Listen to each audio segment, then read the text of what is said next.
My name is Beverly, and welcome to Out of Thinaer. This is a podcast on all things IoT and IoT technology. Today we have a special episode with our head of R&D, Taylor Veith. He'll be speaking about the current trends in the industry and applications for BLE technology. So stay tuned for that.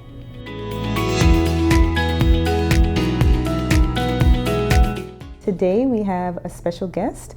We have Taylor Veith, our head of R&D. Welcome, Taylor. Hi, Beverly. Thank you. Great to have you here. So let's start off right away talking about the current landscape of IoT. Can you tell us in 2024, what are emerging IoT technologies or trends that listeners should be aware of? Well, here at Thinaer, we do Bluetooth primarily, but really we're a software company that focuses on all the technologies and how everything can come together and help the customer. So new stuff we're looking at is probably the most exciting is ultra wideband. Ultra wideband is today in a position similar to where BLE was about 5 years ago. And by that I mean, every phone today has a BLE chipset in it. The ability to take in BLE Bluetooth data. Now more and more phones are getting that same capability with ultra wideband. So the Apple AirTags use ultra wideband to get that fine, millimeter accuracy. I suspect within 5 years or so we'll see ultra wideband kind of looking the same as Bluetooth. So what are the different types of BLE technologies? Well, there's Bluetooth, which is kind of older. It's what your headphones would use. It's for those more high data rate applications like audio, listening to music, things like that. And then there's Bluetooth Low Energy, BLE, which is what we use primarily. BLE focuses on interval-based packets, so not to get too technical, but it's good for what we do, kind of sending little bits of data on demand at intervals, set intervals. How has the industry evolved in the last 5 to 7 years, would you say?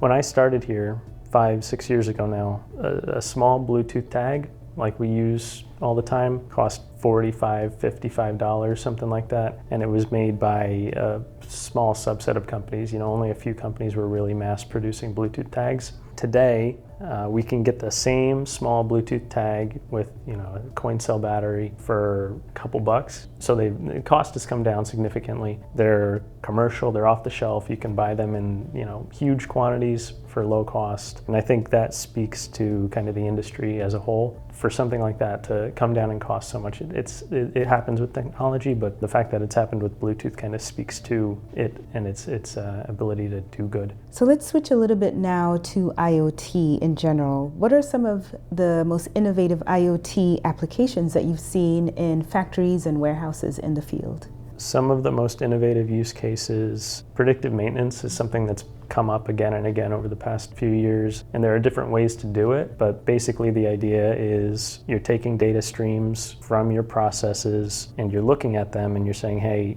something's not quite right, something's probably going to fail. This bearing is running and it's been running fine, but now it's making a high frequency noise at a certain frequency or something like that. In the past, this has indicated failure is imminent. So we're predicting that something's going to fail. And I think that's innovative, not because it's new, but because the way we're approaching it is kind of new. It has the ability to really just save money, right? If you can prevent downtime, predict when something's going to need maintenance, that's huge, right? You can have the people on hand, you can have the parts ordered, you can have the ability to fix something before it breaks, basically. So this is using AI and machine learning technology? So we were working with AWS, partnered closely with them, using their Bedrock product, AWS Bedrock, because AI is hot right now, right? Mm-hmm. We're looking at new ways to bring that in. We're looking at training an AI machine learning model to answer questions with specifically the context of the data that our sensors have produced. So saying this machine can do this, this, and this based on the data that we've given it to train the model. Switching now to security, some listeners might have some concerns over cybersecurity and just the security of these technologies. How is this being addressed in this rapidly expanding world of connected devices? It's a good question. Security is always important, and we take it very seriously. I won't say security is a solved problem. It's not, right? There's always, whenever there's like humans in the mix, there's the ability for something bad to happen, but we have the benefit of working with technology. That's the primary source of all of our data, and when we're talking about hardware, again, I won't say it's a solved problem security, but it's very solid, the security, right? We have encryption, we've got certificate-based authentication, things going back and forth. And of course, the customers have firewalls, the customers have the ability to control what goes in and out of their networks usually. So there are a lot of systems in place that we've put in place either directly or the customers have in place to address security, and we work with them to make sure everything is tip-top. Great. So what is the main takeout for our audience today based on what you've said? IoT is big. I mean, it's growing and it's really huge now. Hardware costs have come down immensely over the past 5 years or so. The ability of the different sensors has skyrocketed. They're able to do things that they weren't able to do before. Ability to change processes and improve processes in factories and warehouses and hospitals and all that. If you're going to take something away, it's that IoT is still used as a buzzword, but it's not really a buzzword anymore. I mean, we're actually applying this stuff. We're using it and it works. It changes factories, it changes all that, and it does its job. So speaking of applications, what exactly does Thinaer do, and how does Thinaer apply these technologies you've talked about? Thinaer is an IoT software as a service platform. Those are words, but what do the words mean? Basically, at the end of the day, we're helping customers keep track of things.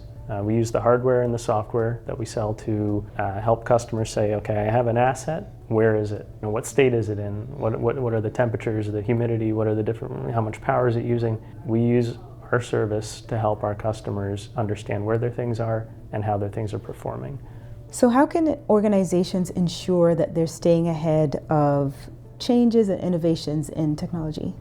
Pay attention to your employees. If you have employees that are really into the space, that immerse themselves in the space, listen to them, take their ideas. Really staying ahead of the curve in this industry means paying attention to periodicals, reading newsletters, magazines, going to trade shows, interacting with partners and things like that to understand what's new and what's upcoming. And the people who really understand that stuff are the people who immerse themselves in it. And usually, even if an employee might not be in that sort of area in your business, listen to them and see what they're interested in, because normally, what the people who are really immersed in the industry are hearing, that's what's at the forefront. Great. Well, thank you so much, Taylor, for taking time out and speaking with our audience and letting us know more about what you do and the industry and what's emerging at Thinaer. So hopefully you'll be back, and thanks again. Thank you, Beverly.